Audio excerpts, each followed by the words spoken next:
and welcome to Book Lust. I'm Nancy Pearl. My guest today at University Bookstore is Jason Schmidt, author of the memoir, A List of Things That Didn't Kill Me. Jason, thank you so much for coming by today. Thank you for having me.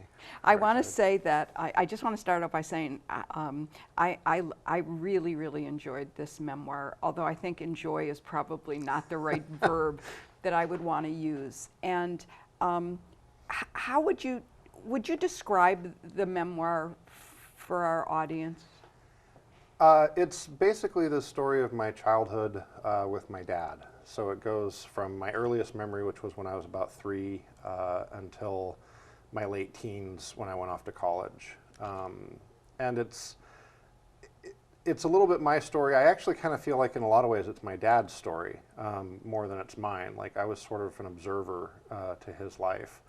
And he was a baby boomer. He was born in 1950 and grew up in a very, he always referenced Leave It to Beaver when he talked about his childhood. And then when he was in his late teens and early 20s, he started to realize that that there might be something different about him, and he wasn't sure what it was at first. But he really wanted to be like everybody else because there was a lot of pressure for that back then. So he got married and had a kid, but then it started to become pretty obvious to him at some point that he was gay, and so for that and various other reasons, the marriage dissolved, and he raised me himself from the time I was about 2. And so you grew. Your earliest years were in Eugene. We're in Eugene, Oregon. Yes. And then he moved because of various circumstances, moved you up to Seattle.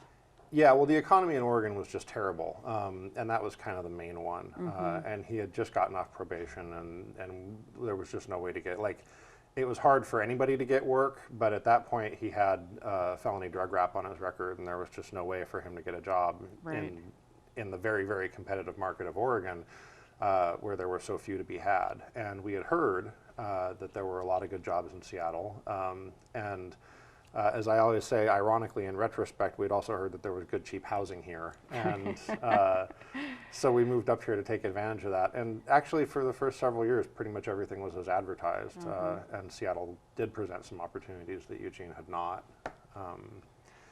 But then not very long after we got here, we moved here when I was 7. And when I was 10 in 1982, he got sick. And it was a bad fever, and it kind of came and went, and a lot of our friends were getting bad fevers that kind of came and went. And everybody sort of suspected what was going on, but nobody was sure. I mean, back then they didn't even have a name for it. They were calling it GRID, which was gay-related immune deficiency.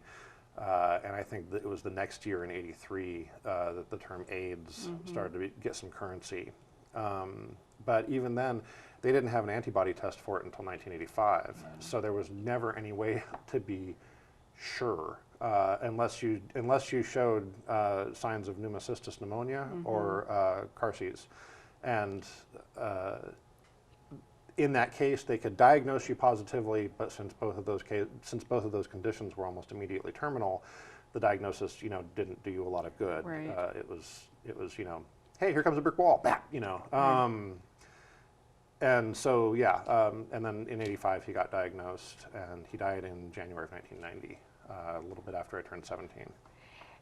So when I was reading your book, I kept thinking about the Hemingway quote about the world breaks everyone, and some are strong at the broken places. Some become strong at the broken places. I think that's how it goes. Your childhood was not, in many ways, reading the book, it was a difficult childhood. I think that's a fair characterization, yeah. And there's no self-pity in the book. I just want to make that clear. There's no self-pity in the book, and I am in awe that you were able to do that.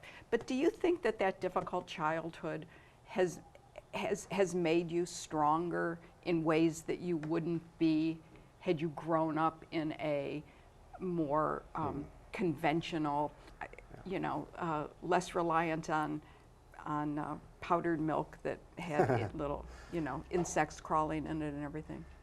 That's an interesting question because it's something that I and a lot of people I know who have come up in that environment sort of ask ourselves is like, you can't, I don't think that you can look at the circumstances that created you as being bad. I don't think anybody can kind of get their head around that idea of, oh, my childhood was a bad thing, it damaged me, like that's a hard thing to carry around. On the other hand, I know that there's a temptation between me and, again, a lot of my friends who come from similar backgrounds to sort of think like, oh, it's like radioactive spider situation, right? Like this bad thing happens to you and you come out on the other end with superpowers. Like, yeah, I'm stronger from the bad things that happen to me. And I think probably the truth lies somewhere in between. I think probably, subjectively, I think maybe a good childhood can be just as bad as a bad childhood. Oh, in what way? Well, I would like to think that actually, so I'm interested. I mean, I think that people who have good childhoods still have, conflicts with their parents. And when you're a child and your whole world is your family and you don't have a lot of sort of awareness of what's beyond that, a conflict with your parents is, a massive upheaval in your world. And whether somebody standing outside of that would look at it and say, oh, you're just having a fight with your parents, versus, oh, there's substance abuse and poverty and all these other things happening. To the kids, subjectively, it's a similar kind of psychic trauma. And I think there's sociological research and statistical evidence that kids who come from traumatic households have, different problems and different outcomes and different challenges. I wouldn't claim that they're the same thing, but I think that in terms of sort of the subjective experience of it, that probably is pretty similar. And I base that on having conversations with friends of mine who had comparatively normal upbringings, but who take, the fights that they have with their moms really seriously, in a way that when I was younger seemed kind of weird to me. But as I got older and started to sort of, develop some empathy for people's experiences who weren't like my own, I started to go, oh, okay, from your perspective, this is a really big deal. And I don't get to discount that because there's, no hospital stays involved. Like, this is still a thing for you. Right. You were pretty accident prone. In addition to everything else, you were pretty accident prone. And you bounced when you hit concrete, cement. Apparently small children will bounce when dropped from a height of 15 feet onto a flat concrete surface, yes. But you were not dropped. I want to say you were not dropped not dropped.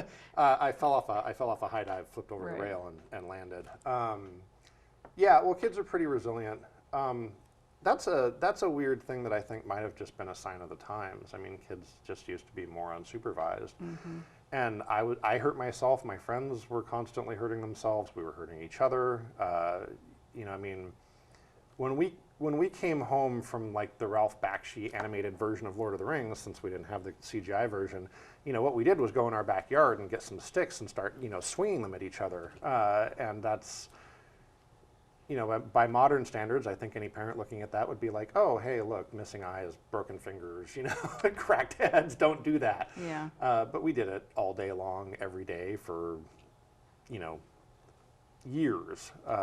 And I think that's just, it was a different era in terms of how often kids got hurt. Yeah. But all of us were unsupervised. I mean, even my friends who came from comparatively like normal environments, and normal for my childhood, like that was the kid who was a latchkey kid who had a single mom who worked, but lived in a house that was otherwise, just a house and didn't have anything weird going on in it. And they were equally unsupervised. We played together after school. This strikes me as a book that would have been very difficult to write for you. Is that a fair assessment? Difficult in the sense of you relive an awful lot of very painful experiences. It was actually, in some ways, the book itself was relatively easy to write.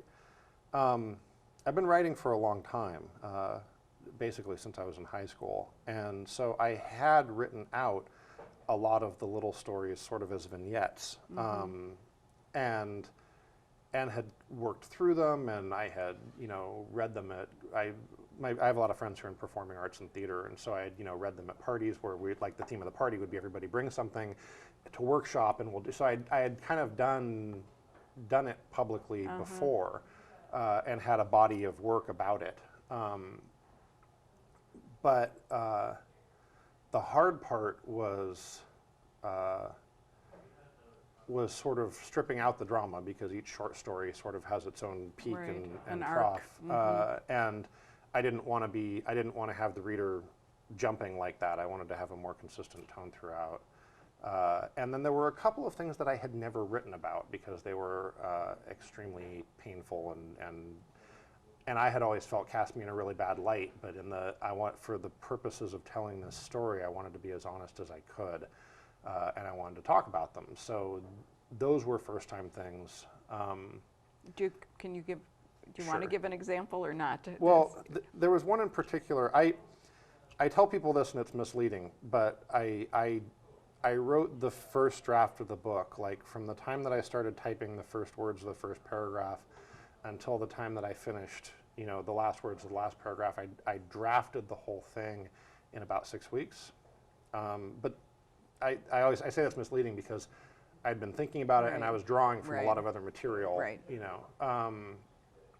But there was a new part that was in there that was 2 weeks of the whole project. Like out of my 6-week process, 2 weeks was about 10 pages smack in the middle. And it's a sort of a weird story that comes out of nowhere about when I was 9 and I accidentally hurt a cat. Yeah. I was screwing around as kids do, and I was curious about the way that they land on their feet. And I wanted to see if there was a way that you could sort of roll one where it wouldn't land on its feet. And you have that moment when you're a kid where you do the thing and you go, oh, oops, Yeah. I've crossed a line and now it's way too late to do anything about it. And it's a very hard memory for me. It's a very hard thing to talk about. And I was 9 and whatever, and kids do stupid stuff and have accidents. And if you leave a kid alone for a long time, they're going to do something weird like that. But it was really, really hard to write. And I was sure that everybody who read the book would hate me for it. Yeah. And so it kept being like, 2 steps forward, no, you're giving yourself too easy a time. Back up and tell it the way it happened. And your father never forgot that incident either. Yeah, I mean, No. which was extremely hard because a different sort of parent would have said, perhaps, you're 9 years old, 9-year-old boys do stupid things and let it go.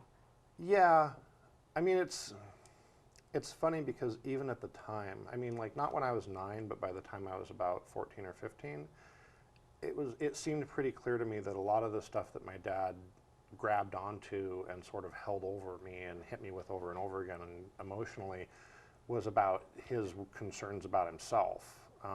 So he was a really violent parent.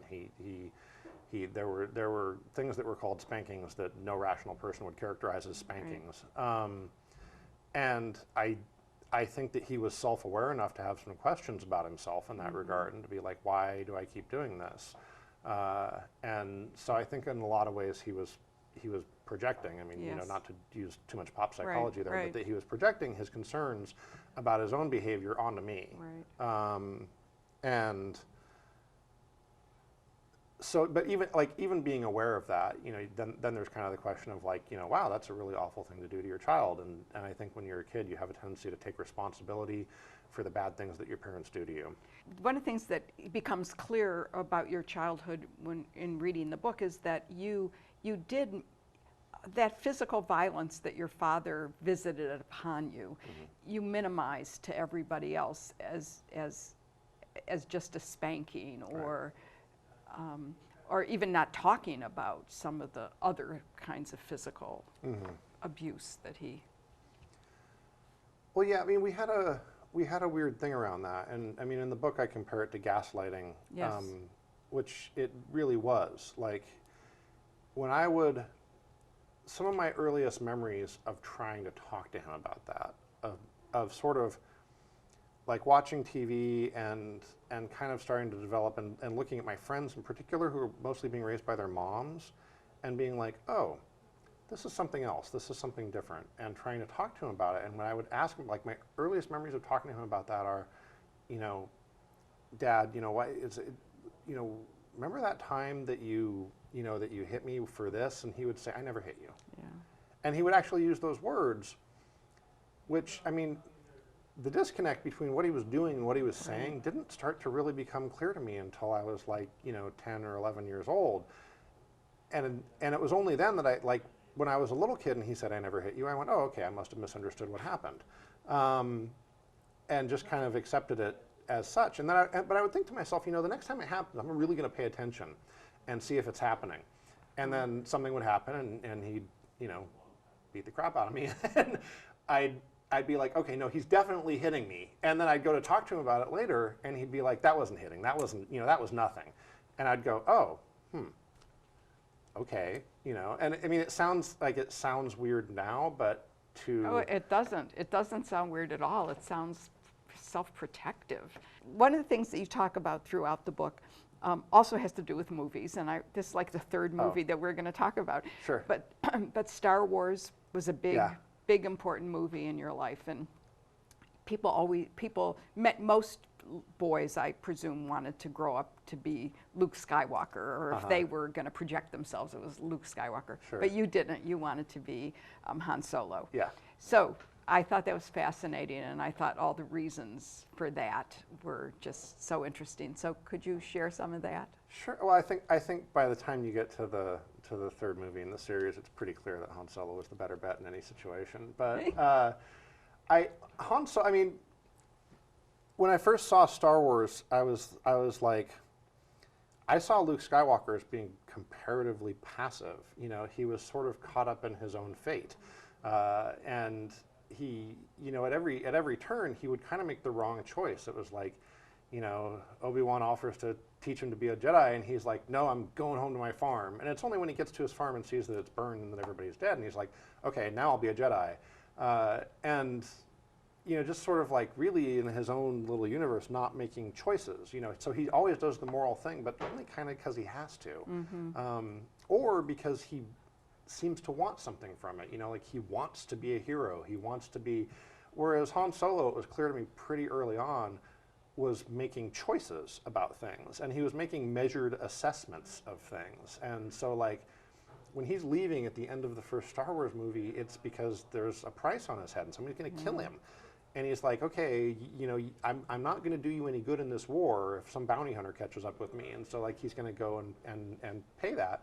But then he thinks about it for a little while and he's like, okay, but on the other hand, if the Death Star wins, then nobody's going to be in a good... And so he makes a choice to go and step in at the last minute and risk himself and his ship and his best friend who's with him, and, you know, like, and all of these things that kind of matter, you know, in a way that Luke really doesn't have a lot of context. You know, like he doesn't have his own life. Han Solo had his own life. He's older, and he makes a choice. And when I was like, even when I was like 4, I saw that and I was like, that's the guy. You know, like that's the hero of this story. You know, Luke is almost like a prop. You know, but Han Solo is the guy who's making who's on a moral journey. You know. So not to get too pop psychologist about it. Do you think that your identification or your admiration for Han Solo was partly because you felt that your situation or you were, you know, didn't have a choice. You couldn't make you couldn't make those decisions, or you know, or in some ways you were a prop in your dad's life. Now, I don't know. Maybe that's an interesting. I had never thought about it that way. But I mean, if you're looking at my dad and his choice to raise me, I mean, he talked a lot about me as sort of like the good thing that he was doing. My brilliant boy. That had never occurred to me before. Honestly, that's an interesting angle on it. Yeah, I mean, if that was not a conscious thing. I more identified with Han because, in addition to making choices, he looked more like me. Like the heroes of movies tended to be blonde-haired, blue-eyed, and he had dark hair, and also he was a smuggler. He was a criminal, and he lived on this funky ship. You know, we always lived in funky houses, and he had, you know, kind of long hair, and his best friend was long hair, and you know, like his scene just seemed much more familiar to me. Like he seemed to be living in a world that made sense to me. Whereas I almost looked at Luke as like a reject from normalcy, right? Right. Like he was a blonde-haired, blue-eyed farm boy. Right. you Kind of know. a namby-pamby, and Han Solo was the outlaw. Yeah, Which was the yeah. kind of life that you were living. Right. Yeah. And, I mean, so like in a way, when the stormtroopers come after him and he's suddenly an outlaw, you know, Luke lands in this place and he looks around and Han Solo's basically sitting there going, you know, welcome to the party, kid. You know, we've been down here waiting for you. This has all been happening behind the scenes while you've been off living your nice normal life on Yeah. the farm. And you know, that was sort of where I connected with Han Solo more. But the point that you make about my dad and sort of where I fit into his life is interesting. Well, your life began turning around when you met Frank Ross. Frank yes, Ross. My Obi-Wan. Yes, yes. Oh, yeah. And Frank Ross, when your dad was sickest and at home, Frank Ross volunteered his time with an organization and so he came to clean the house, basically. Right. And he helped you in ways that were pretty wonderfully remarkable. Yeah, he was, I mean, Frank was an interesting guy. He had basically dedicated his life to public service. He'd been in public education, both as a teacher and later as an administrator. And when he retired, you know, he had a pretty nice house, he had a good family, he could have just, you know, kicked around and traveled, but instead he was like, nope, I want to keep doing this. So he was working for the Chicken Soup Brigade and one other organization that I'm blanking on right now, but he was doing like a lot of volunteer work. And in the process of that, he was coming to our house and cleaning it. And I would be home sometimes at the same time that he was home, and he started talking to me and asking me about my plans for the future. You were a junior in college, a junior in high school. Junior in high school. Basically, right. And my answers about where I was going really concerned him. And so he stepped in. And it was a weird relationship because he was always kind of teasing me out. Like my initial inclination whenever he would offer to help me was always to say no. Because that was usually the safe answer. And you know, other people had offered, you know, to give me a ride or to give me some candy, and you know, that was never going to end well. So the smart answer was when somebody offers to just give you something for nothing, you say no and you step back. And he just kind of kept working at it. And he wouldn't let you. He wouldn't let you say no. I mean, yeah, he no. in the best possible way. The way he did it at first was that he always presented it as something that he would barely touch. You know, it was. Here, let me help you fill out the paperwork for college, you know, and it'll be their decision, and that's nothing to do with me. Let me help you fill out the financial aid form, their decision, nothing to do with me. Here comes the, you know, the summer after you graduate from high school. You know, let's get you a summer job. You'll be doing the work. It's between you and the employer, nothing to do with me. And it wasn't until I was at Evergreen and there was a financial aid policy that basically meant that I wasn't going to have enough money to start. Yeah. And it wasn't until we got to that place that Frank kind of, you know, came out from behind the curtain and said, you know, here, what we're actually going to do is I'm going to give you some money to make this last hump. And I was extremely resistant to it, and he told me a story that I have since found out is apparently true. I had assumed the whole time that he was selling me on it a little bit. But I've talked to his family since then, and they said that no, that did happen, which was that when he was graduating from high school, he was very poor, and he was supposed to deliver this the valedictorian address at his high school, and he didn't have a suit, and he didn't have any money for school, and some guy bought him a suit and some shoes and I think a briefcase and gave him some starter money for school on the condition that Frank pay it forward at some point. And the guy said that he was himself carrying out such an obligation by helping Frank out. So I mean, to me, the big thing for this book, like the sort of central thing that got me willing to do this in public and tell this story was the chance to get the scholarship going. Through the Pride Foundation, we have the Frank Ross Memorial Scholarship, and that was a really big deal to me. Like, I've been waiting my whole life to have some way to meet that obligation. And I, in most respects, the obligation was more important for keeping me afloat than the help was. Because when you're coming out of a bad situation, you're going to fail probably the first time you try to get out of it, and maybe the second time, and maybe the third time. And so just like kind of one time of help is not usually enough. And Frank helped me out. I went to Evergreen for 2 years. It meant that I wasn't home when my dad died, which was good. It meant that I had a place to live where the bills and things were sort of automatically paid in a way that was good. It was a really good thing for me to be there at that time, but I wasn't ready. And I dropped out after 2 years. But when I was working in food service after leaving college and thinking, you know, okay, this is it for me, it was always like, well, no, this can't be it for me. I've got to figure out a way to get out of this so that I can get enough money together to pay Frank back. You know, not to pay Frank back, but to pay somebody back and pay it forward and continue the obligation, continue the story. And that was something that was much more helpful to me. It was actually the idea that everybody in the straight world wasn't out to get me. It was the idea that there was kindness and that there was some genuine morality out there, some sort of Star Wars sized morality, you know, some sort of uncompromised, we're gonna do, you know, we're gonna beat the Death Star, you know, we're gonna do this really genuinely altruistic thing. It was like, well, if that exists, I want a piece of it. I'm gonna make a choice to go there and try to do that. And so that was really the thing that Frank gave me, was that kind of hope. Were there other memoirs that you read before you started working on this, or memoirs that you would recommend to people that you've most enjoyed or not? Once I made the decision to start writing it, I actually stayed away from memoirs because I didn't want to get anything in my head that I would have to, you know, sort of process out to do it. But I remember people had recommended Walls to me when her book first came out, and I had read it, and I was like, oh, you know, wow, here it is. You know, here's the thing. Maybe people are ready to hear these stories now. Yeah, I mean, that's the main one.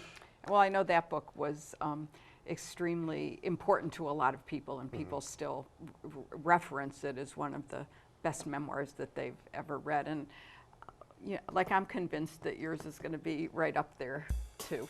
That would be awesome. Thank you, Jason. Thank you very much.